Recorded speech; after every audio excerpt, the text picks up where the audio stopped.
How you guys doing? This is Palace, and today we're going to be reading some Reddit posts from the Am I Overreacting subreddit. Story number 1.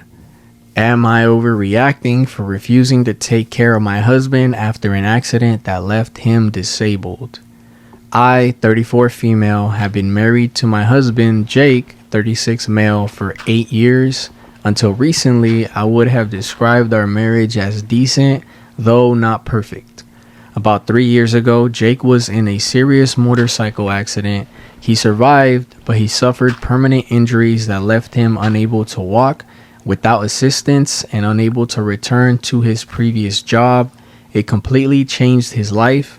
For the first year after the accident, I did everything I could. I worked full time, handled the bills, drove him to appointments, helped him with physical therapy, cooked, cleaned, and managed the house. I barely slept and honestly felt like I was drowning, but I loved him and wanted to support him. The problem wasn't his disability, the problem was how he started treating me. Jake became increasingly angry and bitter. He would insult me over small mistakes, accuse me of not doing enough, and consistently compare me to other spouses he saw online who had supposedly dedicated their lives to caring for their partners. If I came home tired from work, he'd tell me I was selfish. If dinner was late, he'd complain for hours. If I wanted to spend time with friends, he'd accuse me of abandoning him. I kept telling myself he was struggling emotionally because of the accident. I encouraged therapy, counseling, support groups, anything that might help. He refused every option and insisted that I was the problem. Things reached the breaking point. Last month, I had worked a 10-hour shift and came home exhausted. He demanded that I drive across town to pick up food because he didn't like what I had cooked. When I said I was too tired, he threw the plate onto the floor and called me useless. For the first time, I snapped. I told him I was his wife, not his servant, and that I couldn't keep sacrificing my physical and mental health while being treated like garbage. The next day, I moved into my sister's guest room and informed him that I would help arrange professional care and continue contributing financially until he figured things out. But I would no longer be his primary caregiver. Now his family is furious. They say I'm abandoning a disabled man when he needs me the most, and that marriage means staying together no matter what. Some of my friends agree, while others say I've already done more than enough. I don't hate Jake.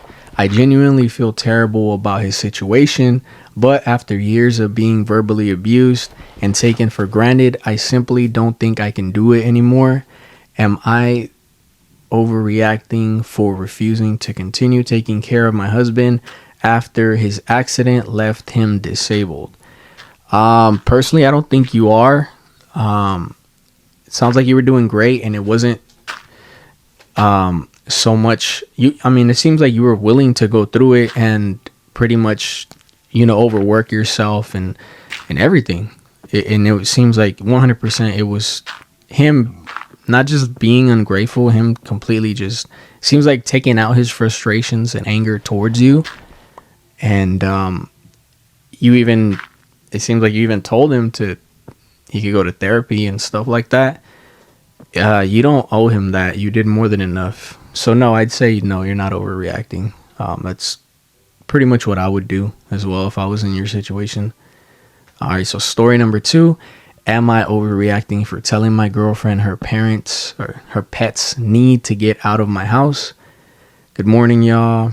I'll make this as quick as possible. I, 38 male, told my girlfriend, 42 female, she has to get her pets out of my house. She's come to visit for a few weeks. She has 4 little dogs and a cat. I just have 1 cat. As soon as they got there, it started. All they do is bark at me and my cat and hiss and shit all over the house, regardless of how long they are outside with her. These are older dogs, so there's no coming back from that. One morning I walked out of my room and there's a big pile of dog shit right there, and shit stinks where his dog wiped her ass on my carpet. Ooh. She does nothing to discipline them for it. She does all she does is clean it and put the puppy pads. The dogs will run outside in the dirt and jump right on my couch and roll around. She just laughs about it. As for her cat, I hate this thing. I don't even allow my cat in my room. I get home one day and my room smells like cat piss. I have a strong nose, so I smelled it instantly. She pretended to not smell it, so I told her to put her nose where I lay and inhale deeply. She said she didn't smell anything, but her face said it all. So I asked her why her face winced, and without skipping a beat, her cat ran into my room and jumped on my bed like it's his and was something he was used to doing. And when I looked at him and pointed, it hissed at me and swatted. So I asked her if her cat is in my room when I'm gone. She looked down and said yes. The other day, he got stuck between my sectional, so I went to help him. And he attacked me, and all she did was laugh. And when I went off about her animals destroying my house, the waterworks started, and she started saying how I don't love her. I told her it's not her, it's the lack of control she has over her damn animals. I want these damn animals out of my house. So am I overreacting? So then there's an edit. It says, thanks for your replies, guys. I appreciate y'all keeping it real. After posting this, I went downstairs, couldn't find her, went up to look for her, and she was in the bedroom I set up for them, in the bed sleeping with them. And lo and behold, another turd and destroyed pee pads. I'm done. I told her they're leaving to go home this weekend. Edit number 2. Thanks again, y'all. Well, after a few days of silent treatment, she's tried to use sex to try to get me to let them stay. When I laughed and told her that shit ain't gonna work, then she yelled and started. I don't know. That one doesn't make sense. It's gonna work. Then she yelled, started. I don't know. I gave her till the weekend, but this morning I told them to get out and find their own way home since she wants to act like a madman. And then there's edit number 3. They're all gone. She apologized and said she'll try to do better. She also mentioned that she should have listened to what I was saying instead of brushing it off. She's aware that they're not welcome and asked if she can try to make things how they were. I told her I'm not sure that's possible. I mean, look, to each their own. If you decide to stay with her, that's on you. That's on you. But it seems like she's cool with all that. Like, she's fine with all that. And I could not be with a partner that's cool and fine with all that. Also, it's kind of slimy how she tried to use, sex to kind of like negotiate and try to make you cool with it. And she wasn't cool with it till you completely put your foot down, and then she apologized. I feel like you kind of dodged the bullet if you don't get back with her. I feel like you made the right choice. You're not overreacting at all, I'm gonna be honest. That's crazy. I'd say, I mean, if you do decide to give her another chance, go to her crib and see how she has it. And I'm gonna be honest, I wouldn't be surprised if there's like dog turds everywhere and it reeks of piss, and because it seems like she was 100% fine with it. I can only imagine how her crib looks. It is what it is though. So story number 3, am I overreacting over my friend's behavior during theme park trips? My friend Sierra has a 12-year-old daughter named Stephanie from her first marriage. Sierra is also currently dating a guy named Miles, though they don't live together. Stephanie's 13th birthday was a few weeks ago, and it happens to fall on a Saturday. Because I've been a longtime friend, I offered to take Sierra and Stephanie to Disneyland, as we live about 40 minutes away. Stephanie was very excited for this, but asked if she can bring her cousin Alice along. I decided to allow it as I wanted it to be nice. Then Sierra asked if she can bring Miles along. I said he's more than welcome to join us as long as he pays for his own ticket. Sierra doesn't think this is fair, but I tell her that my offer is to pay for 3 people and that's it. Sierra agrees, although she says that she thinks we should go to Miles' place on Saturday instead of celebrating for her daughter's birthday with a cake and pizza. Going into the day at Disneyland, I have this weird sense that things will be a bit difficult. Anyways, the day of the trip arrives. Sierra does little to cooperate. I asked them to be ready by 8:30 a.m. and Sierra still isn't ready until nearly 10 a.m. She claims it's because she doesn't do well when rushed, like I was supposedly doing to her. When we get to the park, there's a long line just to park and get there, the security screening. Sierra starts to complain about the heat inside the theme park.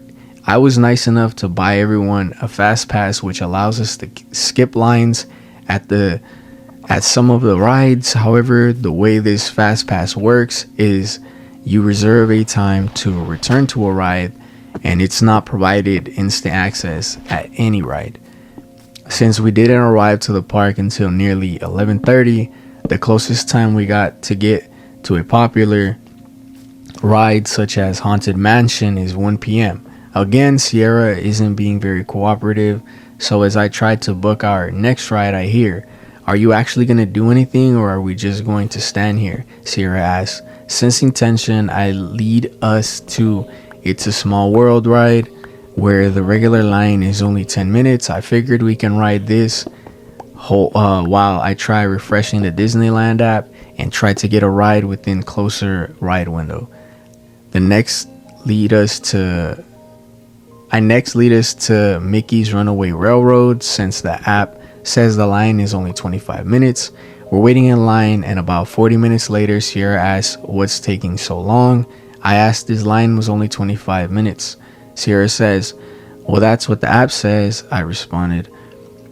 Finally, the ride operator announces that our wait time is being extended and some start talking about how the ride broke down. Sierra asks me when it'll be back up, and of course, I don't know.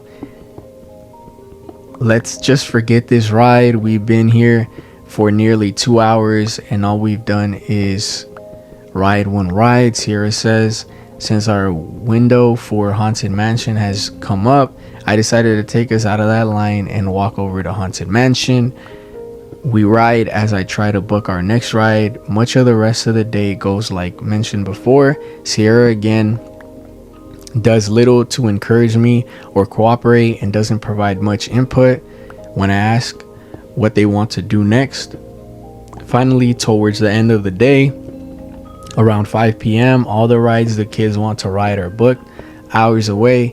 With only one ride I can reasonably book, a fast pass for Being Jungle Cruise, which will let us on at 7:30 p.m. I ask the kids what they want to ride and they don't know. I ask Sierra and she shrugs. "You really don't want to ride anything else or see anything else?" I asked. "Well, you're the one that brought us here. This was your idea. You were supposed to have this day planned out." I said we should have just gone to Miles' place and celebrated with food. Sierra says, "By now, I've had enough of Sierra's poor and seemingly ungrateful attitude." "Okay, then never mind. Let's just go home. It's getting late anyways," I say. "It's okay, guys. We'll come back next time with Miles," I hear Sierra say to her daughter and niece as we are walking out. I drop them off at home and they thank me. Later, I call Sierra to ask why she seemed to have such a bad attitude, and she claims it's because she still thinks it was a waste of money and that things should have been more simple when we should have gone to her boyfriend's house. I tell her that she should have just said that rather than agreeing, than having me spend all that money on tickets and fast passes. I also call her ungrateful, and any other person would have loved what I did for her and her family, but she's acting like a spoiled teenager whose dad said she couldn't see her boyfriend that day. I told her that don't expect another gift like this from me, because unless her day doesn't involve her seeing her boyfriend, she couldn't care less. Sierra says I'm overreacting and acting jealous. I tell her that I'm not jealous over her dating Miles, but upset over accepting my gift, then complaining about it. Am I overreacting?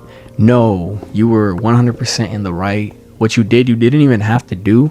I don't know. I do know. She was just mad that you weren't willing to pay for her boyfriend, but I don't know why that's even an issue. You accommodated when, they asked to bring the cousin.